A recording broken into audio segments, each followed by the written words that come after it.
Right, guys, so back to lesson 2 on the perfect tense. Now we are moving on to the perfect tense with être. So earlier, I just moved back straight away to my little whiteboard because you just love it. Here we are. No, wait. Let me just move my whiteboard. Now, so earlier we said that to form the perfect tense, we need 3 parts. Here we are, 3 parts. We need the subject. Oh, wait, the sharing is closed. Let me actually put the sharing. There we are. So to build the perfect tense, we need 3 parts. We need the subject, so the person. We need the auxiliary, so the help, auxiliary, the help. And the help is going to be either avoir or être. And then the past participle, which is our verb participle, which is basically a verb in either er, I, or you. Right, that was the basically, in a few words, that was the subject of the first lesson. And we said that we were looking at the verbs using avoir, okay? In this lesson, we are going to do exactly the same, except that we are going to learn when we are supposed to use the auxiliary être instead of avoir. Okay, so sometimes you use avoir, and sometimes you're going to use être. So when do you use what? That's a very good question. So you use the auxiliary être for everything that is either a movement or a state. So basically, when I say state, I mean like to be born, to be dead, to become something. Yeah, all the things that are a state, we are going to put them with être, and all the movements to go, to come back, to open, to enter, to leave, to go. I just said that already. To go up, to go down, to fall. All the verbs that are really translating a movement. Every time you have a movement in the verb, then that's going to be using être. And then you use avoir for basically everything else. Okay, everything else. So all the action. All the action. Here we are. So movement and state. Now you're going to tell me yes, but it's quite subjective. Is it a movement or a state? Is it not a list that we can learn by heart? And yes, there is a list that you can learn by heart. I'm sure you've seen it with your teacher. It's called the Mrs. Van der Trump. So it's like, that's a very old way of remember it. Van der Trump. Actually, won't have time. Won't have the space. Van der I'm sorry. Right, all together, Mrs. Van der Trump. Mrs. Van der Trump is basically the woman that every student learning French at GCSE has hated since the beginning of time. And they are basically the first letters of the most common verbs that you would find with être in the perfect tense. So if you have a look, for example, sorry.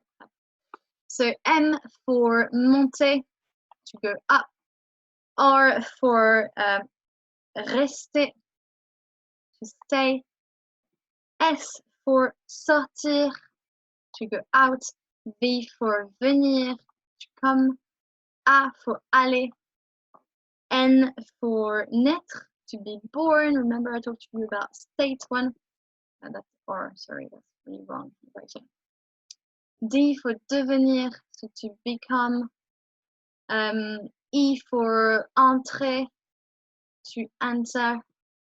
Or for retourner, to return. Right, I promise on an actual with an actual pen I actually write a lot better. T for tomber, to fall. R for retourner, revenir, both works. So revenir, to come back. You can also say retourner, go back, that both works. A for arriver, to arrive. M for mourir, to die. And P for partir, to leave. Okay, there are a lot more verbs that you can use with être. And if you basically remember that they are movement verbs and state verbs, it will be a lot easier for you to have a better idea of how many verbs you use with être. But if you just want a quick list of the most common verb to know, the Mrs. van der Trump is a very good one to remember. Basically, guys, if you type Mrs. van der Trump on the internet, you'll probably find a lot of resources as meme, as pictures. On Pinterest, I know you love Pinterest, so on Pinterest you find a lot of things about Mrs. van der Trump. On YouTube, there's a lot of YouTube videos, people just doing videos about Mrs. van der Trump, so you remember them better. There's like dances, there's songs about them. There are Minecraft videos, there are Fortnite videos. Boys, I know you like Fortnite. So basically, like, to make sure you remember these verbs, their possibilities are really countless. Just to try and find a good and fun way to remember it, you can just go and find whatever float your boat, or you can make your own video. Actually, if you do that, I'd love to see it and upload it on my platform. So if you want to make your own video about Mrs. van der Trump, that would be also fantastic. If you think that you are not going to remember Mrs. van der Trump, if you don't like Mrs. van der Trump, if you think she's a bad woman, you can also remember the same kind of letters, the same list from Mr. the Dream Pants, which could be a lot more fun to remember. There we are. So if whatever you prefer to remember is basically the same thing, it's basically the same amount of common verbs that you will remember. So which one you prefer to remember is up to you. But that is basically how we use the perfect with être.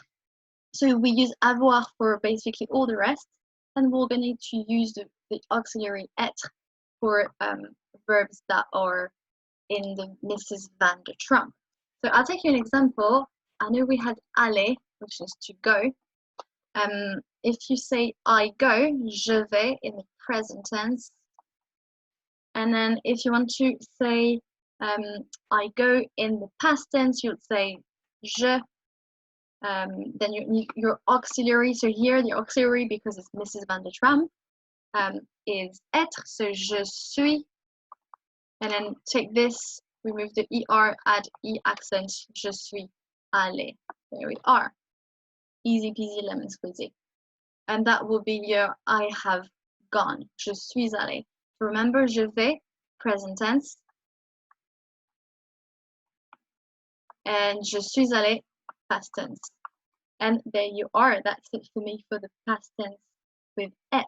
And I'll see you in a few seconds on the next video about when to agree the past participle with people. Yes, that gets all complicated and very interesting.